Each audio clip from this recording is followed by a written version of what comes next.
খুশির খবর কি জানো? আব্বা বলেছে আব্বা কিডনি বেছে নাকি আমার আনোয়ারের তো পাঞ্জাবি কিনে দিবে। আরে শোন, কিডনি বেচা টাকা দিয়ে পাঞ্জাবি না কিনে একটা বিয়ে করে ফেল, এতে অনেক কাজে লাগবে না, ঠিক আছে? ধ্যাৎ বেটা, তুই এটা বিয়ে করে এখন খালি বিয়ে বিয়ে মানে এটা বিয়ে করে তুমি দেশ উল্টে ফেলেছ। কোনো কথা কথা শেষে বিয়ে থাক। শালার বন্ধুর লগে রাগ করে চলে আসলাম, বন্ধু তো কথাটা খারাপ হয় নাই, আবার কিডনি বেচা টাকা দিয়ে একটা বিয়ে করলেও কাজে লাগে। দেখি আবার একটা কল দিই।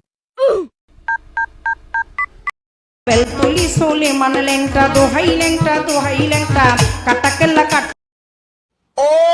কিরে কি হয়েছে? আসসালামু আলাইকুম ব্রো। আরে হারামজাদা, তোর ব্রো না, তোর বাপ লাগি, বাপ বাপ। আরে ড্যাড, এটা ডিজিটাল যুগ, তুমি বুঝবা না। আচ্ছা, যাই হোক, তোমাকে যেই কথার জন্য কল দিয়েছি, আমার আনোয়ারের থেকে পাঞ্জাবি কিনা ক্যান্সেল।